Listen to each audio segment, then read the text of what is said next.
Oh, you want to flip it? Hello, everybody. I'm going to flip this around. There we go. See me now, can't you? Sweet. Hopefully you all can hear me. I do have a shotgun mic. All right, everybody. As promised in my last live stream on becoming a better deer hunter. In the last live stream, I discussed with you or talked about in detail certain geographical features to look for in your hunting area, so you would be able to pinpoint the good locations to deer hunt, the good locations to set up your blinds and your deer stands, to kind of hone in on where those bucks may be traveling and feeding and looking for does and laying down scrapes and rubs and all that sort of thing. So the last live stream was on geographical features. Like, I went over my favorite geographical features that I favor, that I kind of hone in on, and that was in the last live stream. You'll have to check that out after you watch this one today. But in this live stream, everybody, I'm going over with you, and hopefully in great detail, on how to interpret deer sign. And I'm going to go over with you what to look for in the woods, be able to tell if it's deer sign you're seeing, and I'm going to go over in detail how to tell if the deer sign is fresh or old, whether it's just a couple days old or a week old or months old, or in some cases a year old. So I've got with me a pad of paper and pen, and if I get a little parched and dry throat, I got some water with me. That's besides the point. So I'm going to, hopefully with picture diagrams on the little pad of paper I've got, and just discussing in detail, I'm hoping that you'll be able to better understand how to read deer sign and how to find deer sign in the woods where you hunt, and how to interpret that sign, so you can tell if it's a good location to set up in hopes to shoot that big buck that you're after. All right, so first and foremost, I want to mention that white-tailed deer are extremely social creatures. They travel in groups. Doe groups sometimes will be a group of 3 or more does, as much as a dozen of does, and their last year's fawns, and the yearlings. There could be some yearling bucks, like spike horns, 4-pointers, 1.5-year-old bucks intermingled around that doe group. So ultimately, a group of deer like that is going to leave a tremendous amount of sign on the forest floor and around the area that you're hunting. So picture this.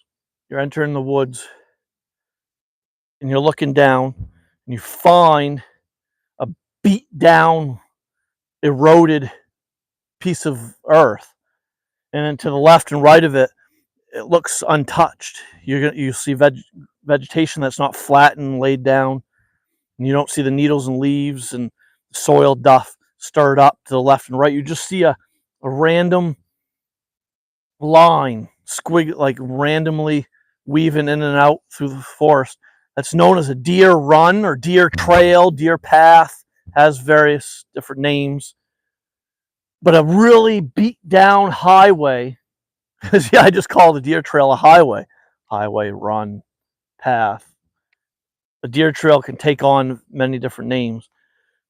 But a really, really eroded, heavily traveled deer path with lots of fresh and old tracks and lots of droppings or deer scat laid out along that path. For all intents and purposes, that's a doe trail.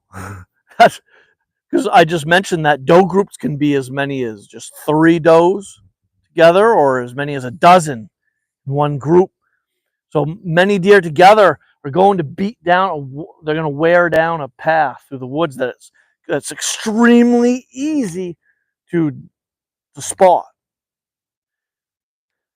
Now, on the flip side, your bucks. Yes, bucks group up together. You can go into the woods and find a buck nest. That's just a like into like a thick, swampy wetland area where like multiple, where 3, 4, 5, 6 bucks bed, hang out together, and known as in a bachelor group. A group of bucks can wear down a path too. But for all intents and purposes, your bucks are going to be living deeper in the forest. When you come to a field, and just inside, within the first 100 yards around the outskirts of that field, you're going to find a super concentration of doe sign, doe and yearling sign. And then further beyond that, you're going to, as you're scouting and looking in your hunting area, looking for buck sign, looking for a place to set up, hope to shoot a trophy buck. A little bit further beyond all that concentration of doe sign, you will eventually stumble upon buck sign. You might find some last year's rubs on the trees, and depending on the time of year scouting, if you're scouting in like late September into October for a place to hunt, you might find fresh rubs that on trees that bucks laid down on the tree, or right then and there. And so you may actually find old scrapes. Scrapes are laid on the ground. The bucks, they paw the ground, the earth, and just disposing the dirt and the earth. And there's always a branch, overhanging branch over them scrapes, known as a licking branch. So as you go beyond the doe group, you'll eventually stumble upon this type of sign. This is buck sign. And in buck trails, I've noticed, aren't as heavily traveled and heavily worn out and eroded as doe paths. And here's why. Does have smaller home ranges. For the most part, smaller than 1 square mile. So a doe group of 3 or more does will live within a 1 square mile area in your hunting area, and in some cases smaller than a square mile. And so naturally,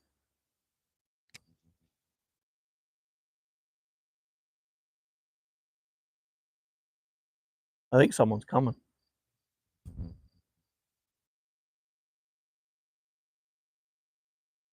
Yeah. Gotta pause for a moment. I'm gonna go look for deer sign. There's someone coming. Woo!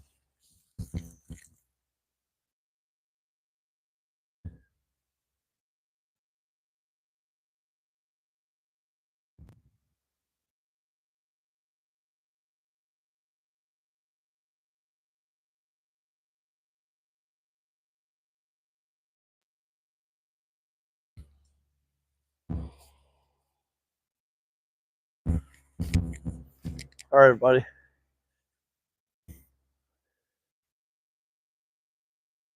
I just found some fresh deer scat behind me. I'm in a location where there's a heavily run deer path right behind me that's mostly traveled by the does, yearlings, and 1.5-year-old bucks. So this area right immediately around me is loaded with does and their yearlings. There's, I think, like a group of 12 or more does in this doe group right in this area. And so going back to the home range for does, if they have a home range less than 1 square mile versus a buck's home range being slightly larger. A buck's home range can be a 1 square mile to as many as 3 or more square mile area. They're a buck's going to take on, inhibit and they're going to live in a lot more acreage and use a lot more acreage around the area than the doe groups. So the does are going to wear down that little area smaller than a square mile. That's why the doe sign is so much easier to spot and to read. And so buck paths, they're not always wore down like the doe paths. That's because a bachelor group of bucks might come through certain area one day, grazing along, hit a food plot that you may have planted out in your hunting area where you got a stand and blind set up.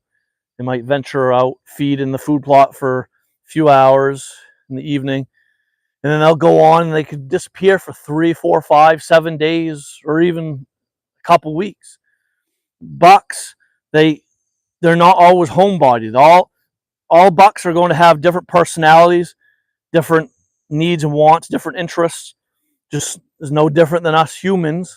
No two humans are alike or the same. The same thing with bucks and does they're going to be their own individual. They're going to have their own individual traits and habits and interests and different behaviors and all that. So a buck could disappear legitimately for like a couple weeks off of your property, the land you're hunting, and then eventually venture back into that area.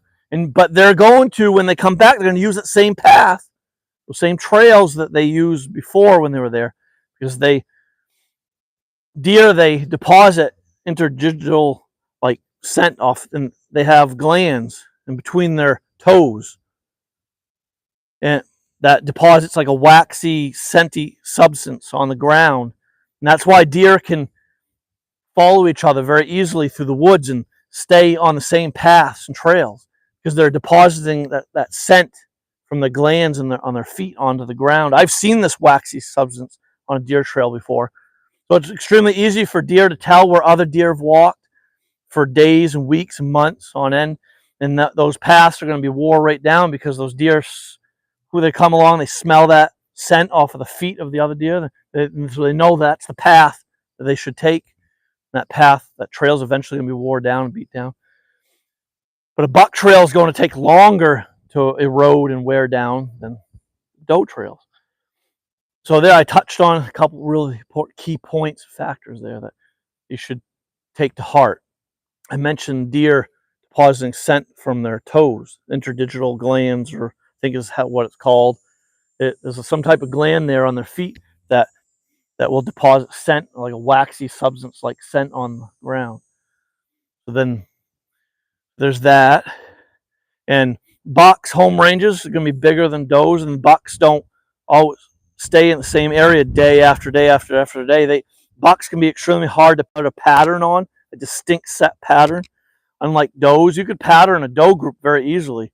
For all intents and purposes, does will come out to a food plot 2-3 nights in a row, and then the winds. What changes and alters deer travel patterns and routes day to day is the different wind directions day to day. The wind could be stronger, or there could be less wind. The wind could be blowing out of different direction. It could be blowing the day before, it might have been like a northwest wind. The following day could be a southeast wind, completely different wind, and that's going to alter, and that's going to determine where the deer are coming from and going. And so that's why it's very important and vital as a deer hunter, especially an archery bow hunter, to have multiple stand locations set up to accommodate all these different wind directions day to day throughout the week during your hunting season. So just because the deer were in one spot one particular day doesn't mean they're going to be there the following day, because of the weather. The weather could be different, altering their travel route.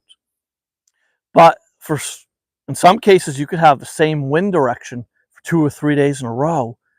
And so when that's the case, and you saw a buck on one particular day on like a northwest wind, and the temperature was about 60 degrees or so for a high, and a low of like in the 40s, nice and cool evening, and the wind was a northwest wind, nice steady breeze. And you looking at your weather, I mean, you see that the weather's going to be almost identical to a T the following day. That's a good chance for you to go kill that buck on that food plot with those similar weather conditions. That a lot of times that's when you're going to see a buck a second day in a row, and maybe the third day the weather could be similar too. Could be 3 days in a row. Then all of a sudden the weather changes, and those bucks aren't nowhere to be seen around that food plot or in that area that you're hunting in the woods. They could go on to another part of the property, or even to a neighboring property, because of the wind's different. So that's another important thing to consider when deciding where to hunt and stuff. So, but I'm getting kind of off the beaten path here, no pun intended. I'm talking about deer sign here. So let me grab my pad of paper, pen. Hopefully you all can still hear me and see me. So,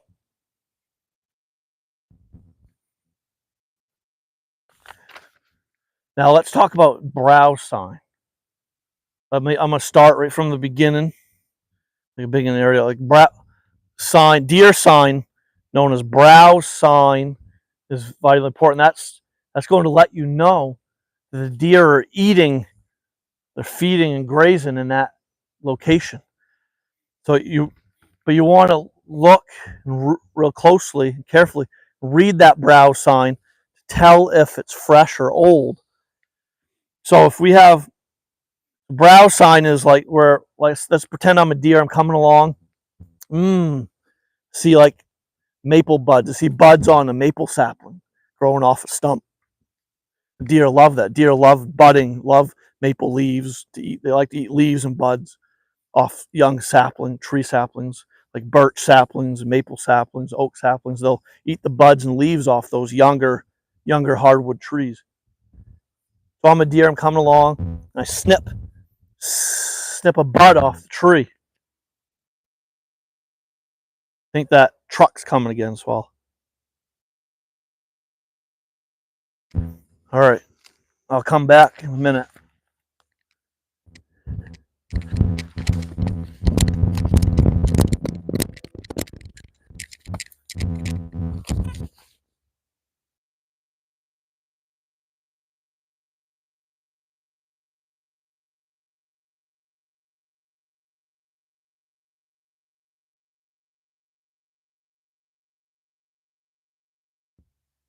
All right.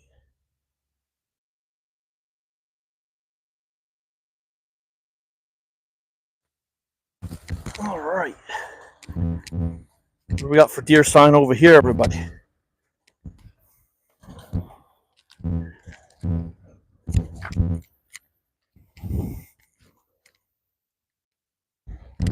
wonder if I'm still going live. All right, I'm back, everybody. Can you hear me? Let me check my phone, make sure I'm still going live. Oh, yeah. Still going live. All right, so I mentioned that I was a deer. I came along. Oops.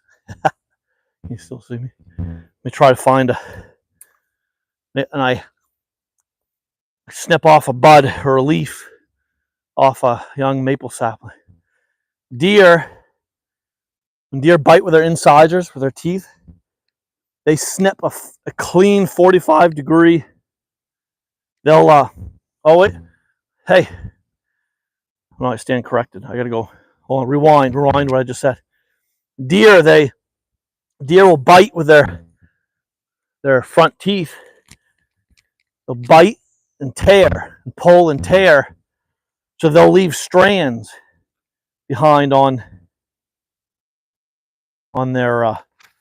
So here's the sapling, twig, or branch. They bite and they leave a jagged. They might leave tiny little strands or strips of bark off of that branch, and they'll have a jagged, ripped, teared looking branch. And that's how you tell it was a deer that bit that piece of vegetation off. That's how you could tell that it was a deer that snipped off that fiddlehead or the dandelion green or tore off the clover or grabbed and ate the branch or the leaf or whatever. So, but what a lot of hunters find for brow sign in the woods is from snowshoe hare or cottontail rabbits. Snowshoe hare and cottontail rabbits, when they bite off, because snowshoe hare and cottontail rabbits eat the same brows that deer do. But the incisors, the teeth of a rabbit, allows them to snip off vegetation nice and clean. They'll leave a 45-degree clean, no fray cut on a piece of vegetation. whether it's a blade of grass or a piece of clover or a plantain or sheep sorrel, whether it's a tree sapling, those rabbits and snowshoe hare, they leave that clean, non-frayed, non-jagged cut. So this is type of brow sign left from rabbits and snowshoe hares, and this is the type of brow sign left by deer. And also another thing that deer, bear, moose, snowshoe hare, rabbits, and porcupine do, all these animals I just named, they're known for scraping off and debarking trees to get to that sweet, sugary, nutritious growing layer under the bark known as the cambium layer of the tree. Now, I mentioned deer will do this, especially in the wintertime, the cold months when a lot of that herbaceous vegetation is no longer nutritious for the deer to eat, or, well, it's dried up, it's going away. The nutritious value of that herbaceous vegetation has gone by come late fall, winter months. And so if the deer are strained and stressed, not finding a lot of food, so same thing with bear and moose and all of them, and porcupine and rabbit, all those other animals that are stressed come wintertime because a lot of the food that they were eating months prior is dried up and withered away and gone by. It's not nutritious for them anymore. So they get desperate. And so deer, they can strip the bark with their front and bottom teeth. They can go to that tree and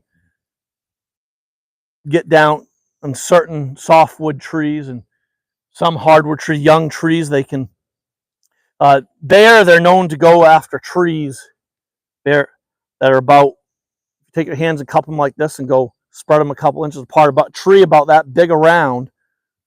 Black bear are known to strip the bark on to get to that cambium layer underneath.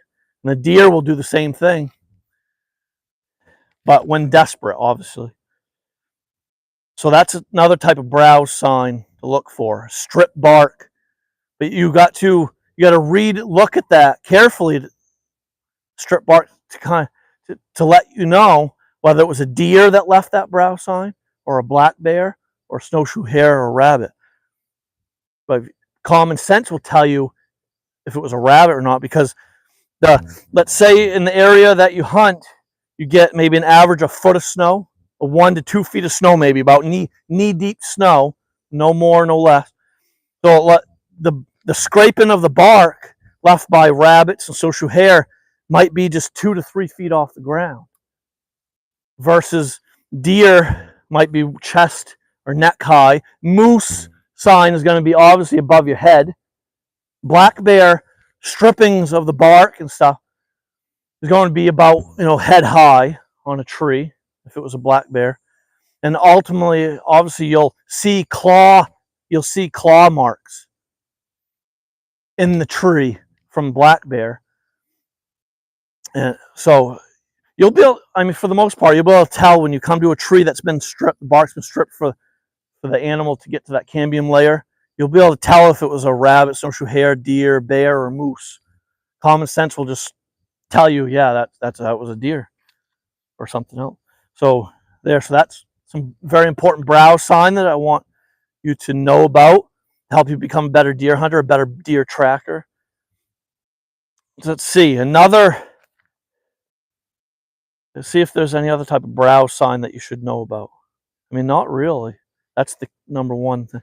So let's talk about scat now. So we're talking about the deer eating, grazing along, leaving telltale sign that they've been through there. Now, what about after they've eaten and they've digested and they've defecated? Deer leave telltale sign behind known as scat or feces. Now, when you look, there should be some deer scat around here. See if I can find some. Oh, let's see here. Deer sign, deer pellets, kind of shaped like this. Similar to a moose, but clearly moose pellets, moose droppings are going to be much, much larger. Moose pellets will be bigger than around than your thumbnail. Deer scat or deer pellets will be about thumbnail size and smaller, almost pinky size, actually, pinky nail size. Well, about deer pellets will be about the size I just drew on this paper versus a moose pellet. And there's sometimes there's difference in their shape from a moose to a deer. But deer and moose scat almost look identical. But I do believe, I was on 2 back-to-back moose hunts last 2 years in a row. And all the moose scat I found, it appeared like the pellets were more rounded, they had a more round shape to them versus a deer. The deer's pellet is more teardrop shaped. Just like I see they have a little taily like thing on them. And there'll be a big clump of them pellets that look similar to this.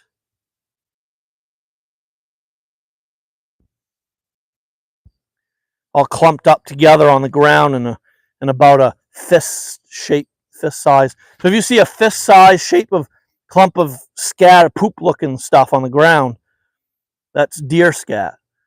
Moose scat is going to be about a big old pile, couple fist size and larger. And the pellet's going to be much bigger than a deer's pellet. Now, when you come on to deer scat, and you're looking at it, if it appears wet, like moist, wet, and damp looking, it's fairly fresh. If it's still somewhat wet, somewhat wettish looking, maybe you found that scat late morning, like 11 o'clock, noontime, and it's warming up into the 50s. Let's say it was really cool that morning, like in high 30s, low 40s, and then the sun come up, heating up the Earth's atmosphere, and it's getting warmer. It goes from cold to warm pretty quickly. What happens is a lot of dew sets in on the vegetation.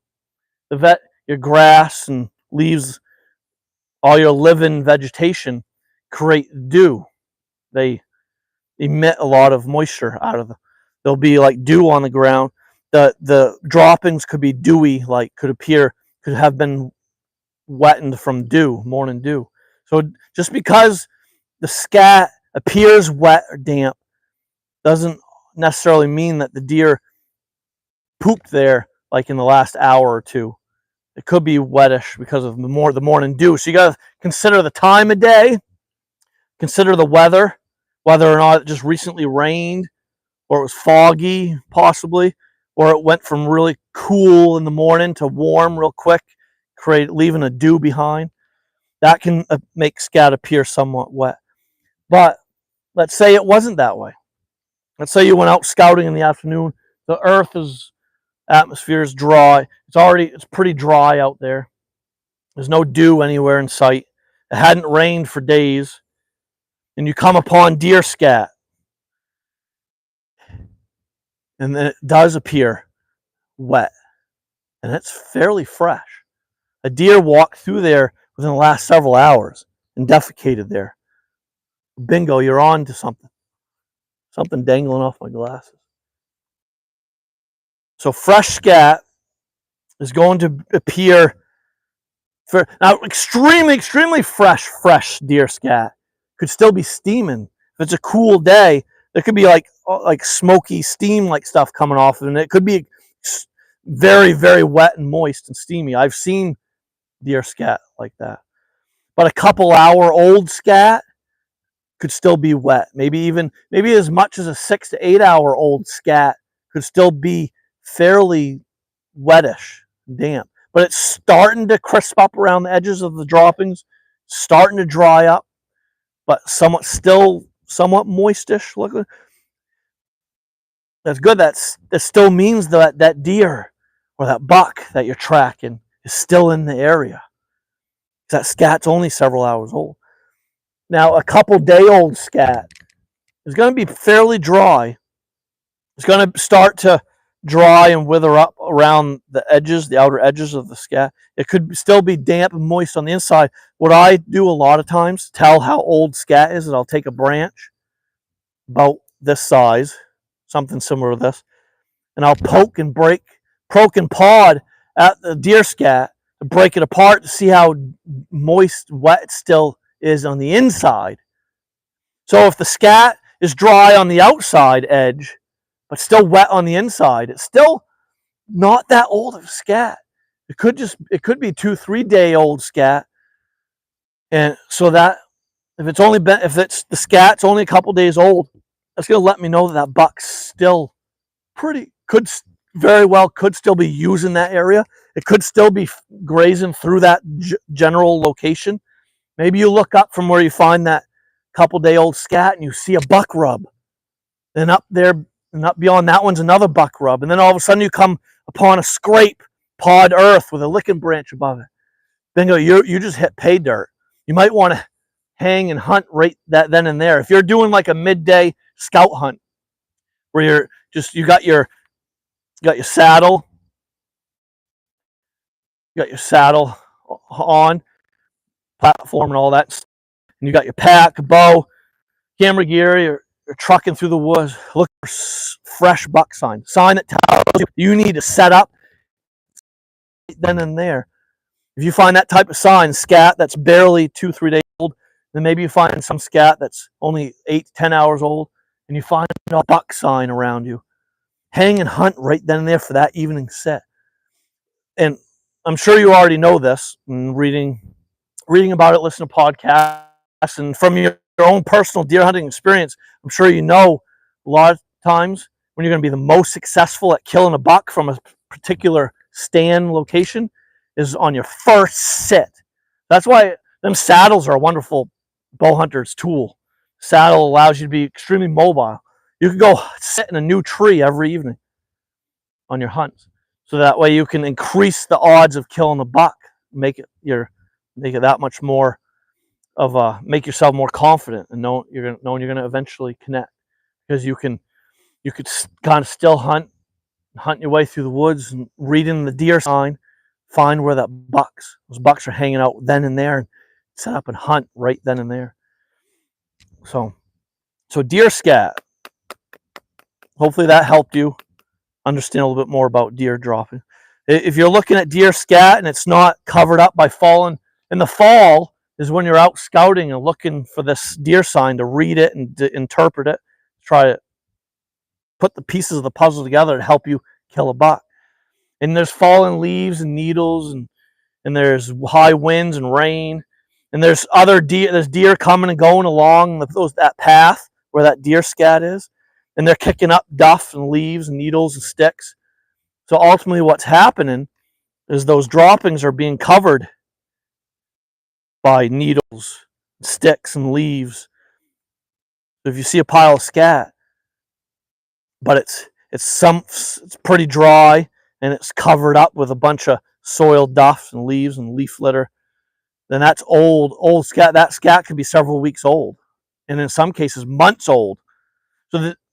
And you're looking around, you're following that deer path, looking for fresher deer scat, looking for buck sign, looking for fresh track, and all the scat you're finding is dried up and covered up with a bunch of leaf litter and debris, and the tracks are looking old, dried up and covered, filled in from rain and needles and leaves and stuff, and everything's looking old.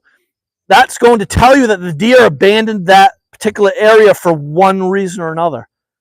The reason could be that the food source that was hot right then and there has dried up and gone away. They've exhausted that food source, most likely. The deer, if it's a large deer population in the area where you're hunting, they've probably overgrazed that location, ate that hot food source right then and there, and they've moved on, probably to the same. The deer might only move 100 yards away from that particular area. That trail might no longer be used anymore because it's no good to them. It's not leading them to good, nutritious food. But they could you moved 100 yards away on a different path that's leading them to the same food they were eating before there, but they've overgrazed that spot, so they're going to go feed 100 yards away, get that same food. And so that could be a cycle in your hunting area where the deer are overgrazing a spot. They're just moving just a 50, 100, couple hundred yards further to get nutritious herbaceous vegetation, to get get to that food, get to the hard mass. Maybe there's acorns or apples dropping over yonder, a few hundred yards away from where you're currently scouting. So that should, if you go to that location where that hot food source, that food source that the deer are using currently right now, you're going to hit pay dirt. You're going to see all kinds of fresh scat, browse sign, and see buck rubs and scrapes laid down. So you want to hunt there, not where you just were earlier in the woods where everything's dried up. So let's see, what else should I talk about? So I talked about scat droppings, browse sign. Let's go on to probably what you want to know about the most, and that's buck sign.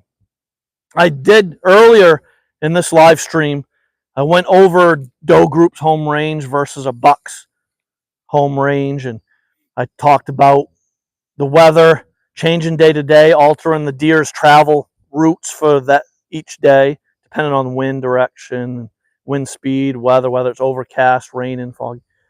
So talked about that. Let's see. And obviously, wherever you're hunting in your hunting area, don't focus all your attention, your time on those food plots and those field edges near those doe groups. You'll probably be wasting many hours just watching. You're going to see bucks. They might be 1 to 2 year old bucks, not those 3, 4, 5 year old trophy bucks that you're after.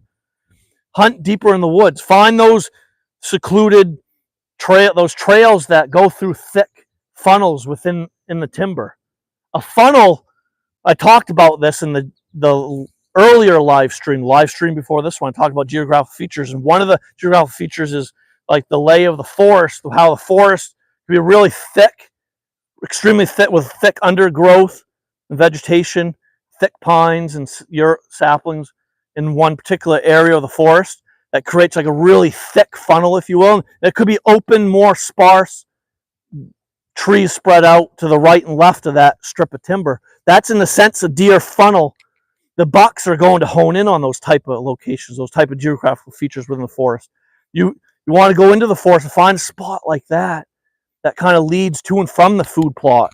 And maybe that strip of timber, that thicker area, leads from a buck nest, an area where the bachelor group of bucks have been bedding all summer long. And maybe that buck bedding area is still going to be used year round. The bucks are going to spread out of they're going to eventually break off of their bachelor groups to go to their fall ranges. Bucks are going to spread out and go and establish an area where they can hit doe groups, where they're going to be laying down their own calling cards, their scrapes and rubs, and they're going to kind of hone in on different doe groups, and then those other bucks go on to other doe groups, and so forth and so on. So the bucks, they spread out from their summer bachelor groups in their summer range, and they spread out, eventually go on to their fall ranges. The area where the bucks concentrate in the fall is ultimately going to be close by doe groups, but they're not going to spend the majority of their time and day right in the middle, smack dab middle of that doe group, out in the wide open field, and put themselves at risk and danger. They're going to use trails that kind of skirt tail that food plot and kind of wander in and around and in and out of the woods. They're going to be traveling where they can see the does, keep an eye on them, where they can scent them, smell them. They're going to lay down them. They're going to rub trees. They have scrapes laid out, laced out in and around the edges of that field and food plot within a few hundred yards of that timber. So look for those type of locations within the woods and hone in on those spots to set up your stand and blind to hunt, to be able to kill a trophy buck. Don't spend all your time, waste your time out near those field edges and those fields and big wide open parts of the forest. Find those random, like thick funnel like areas within the timber. You're going to find a lot of buck sign around the edges and within the middle of those type of locations. Go hone in on like a wetland, swampy area. The bucks, they're going to want to hang near the thickest impenetrable part of the forest versus your does. Your does and yearlings and younger bucks, they travel.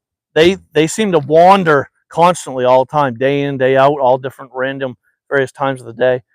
Those 1 to 2 year old bucks are extremely easy to kill for that reason, because they just seem to just be wanderers, and they kind of what's happening with these younger bucks, the 1 and 2 year old bucks, is they still got the mindset of kind of a doe.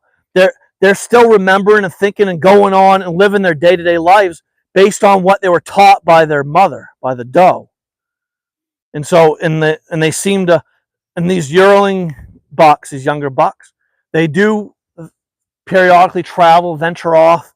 They could go a couple hundred yards away from their birthing ground, or as much as a mile or 2 miles away, and they could go on a couple day excursion and then circle back and eventually come back to their birthing area. But what they're doing, these younger bucks, they're going out, they're checking different parts of the area that they live. They're different parts of their home range. They're trying to establish their own little niche, their own little home range, if you will. But the yearling bucks, they haven't yet. The 1 to 2 year olds don't really always, they don't, for the most part, don't always know where that home range is going to be just yet. So they're going to go back to where they feel the safest. They're going to go, those young bucks are going to go circle back to where that doe group.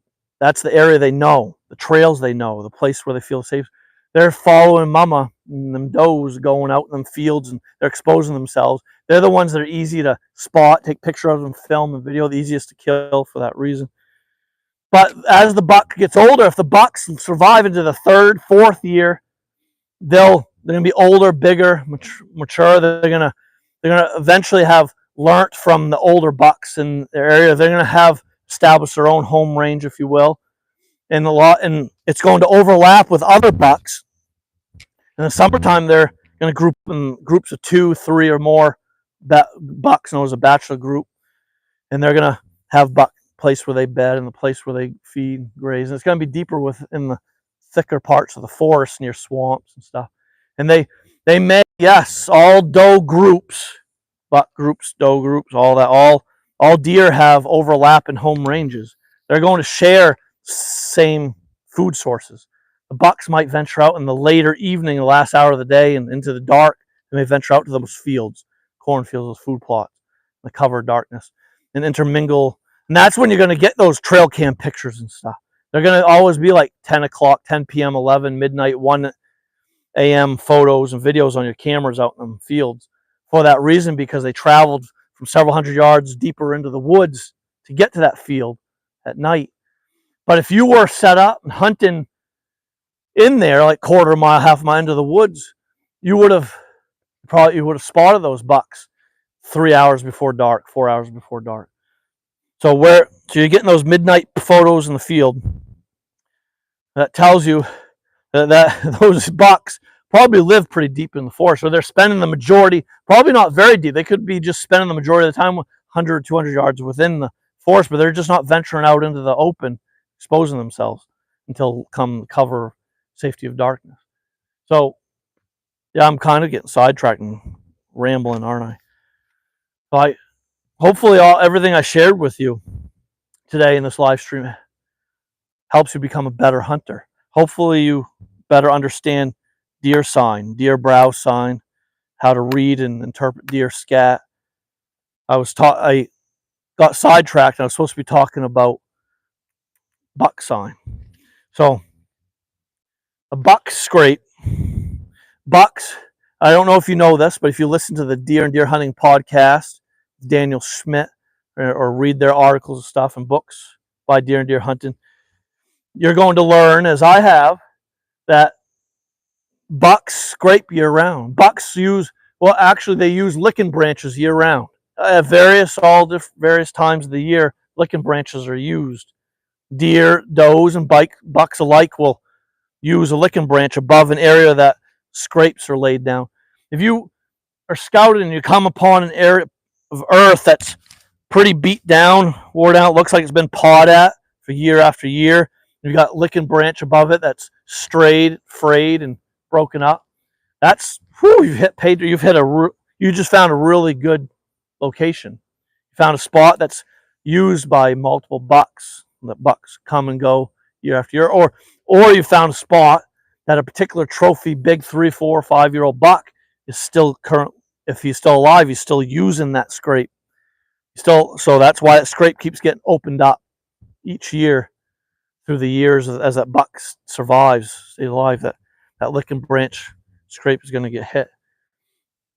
So licking branches, you can kind of, in a sense, establish an artificial licking branch. There's different things out there, different tools. You can either screw or nail. You can break a branch off, like a oak branch or a maple tree branch, and you could tie it off, screw it off to a tree trunk, and dangle it about head high. Paw the ground. You could take a stick and scrape the ground and expose the earth, and you could have some type of licking branch set up and make a man-made scrape or licking branch, if you will, near your stand locations. But that's only going to work if you did that already next to or right over a current deer trail that you already have established bucks and does are already using. Only then will the deer get curious about that licking branch, that scrape. But if you set up a mock scrape or licking branch in an area that doesn't have any fresh sign or there's no deer trail going through there, that's going to that licking branch scrape is going to stay cold. That man-made scrape you made, it not going to work. So yeah, that's pretty interesting. It's interesting to me that deer will use licking branches year round. The bucks, they like anything like kind of like them they like down logs, sticks or trees that are laid down like this. Bucks just seem to love to come up to them and just rub their eyes and antlers all over it, and leaving the scent from their eye. They'll leave scent from their forehead glands, and their eyes and nose and mouth. So bucks, they're depositing very important key scent from the mouth, eyes, forehead on these licking branches. And when scraping a tree, when a buck comes up to a tree and is just going hog wild, tearing apart that tree, he's leaving this telltale scent from his forehead glands and his eyeballs, and he's leaving that scent on that tree. That's, in a sense, that's that buck's telephone. It's no different than us humans picking up our phone, calling our buddy, hey, how's it going? We're calling our girlfriend or talk for hours. How a buck calls his girlfriend ultimately is, or the does, is the buck, he hits that tree, rubbing that tree, hitting that licking branch. This is one reason, among several others, why deer will use licking branches year round.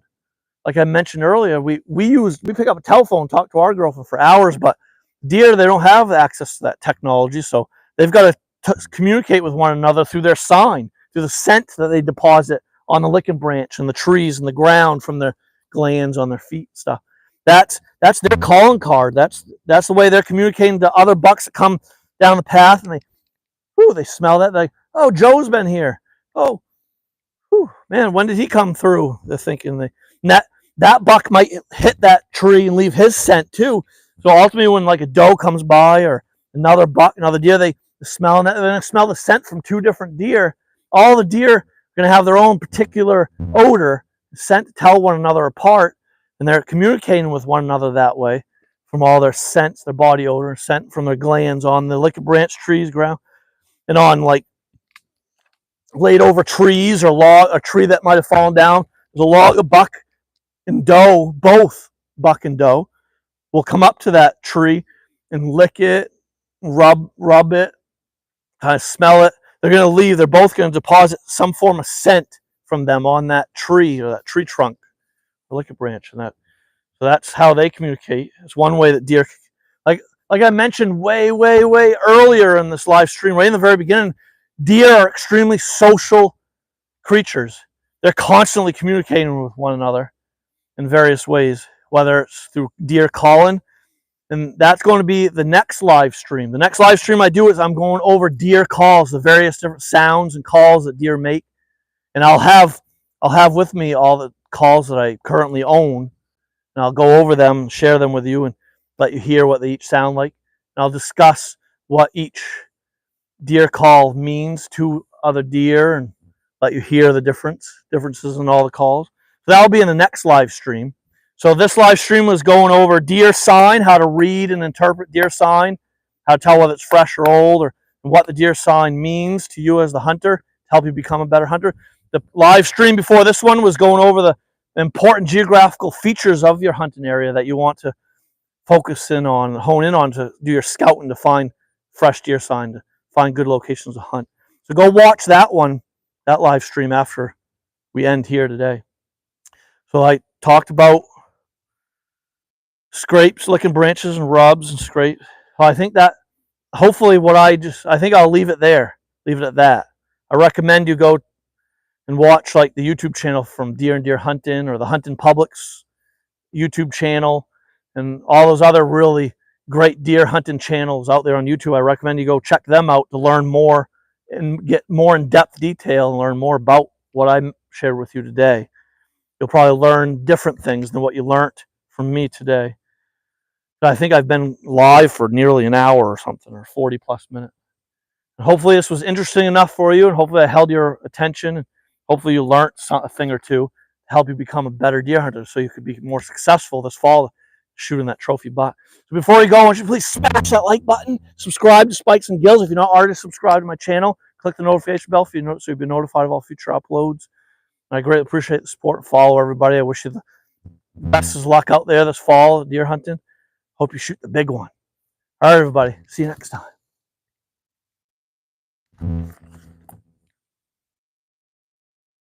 Yeah.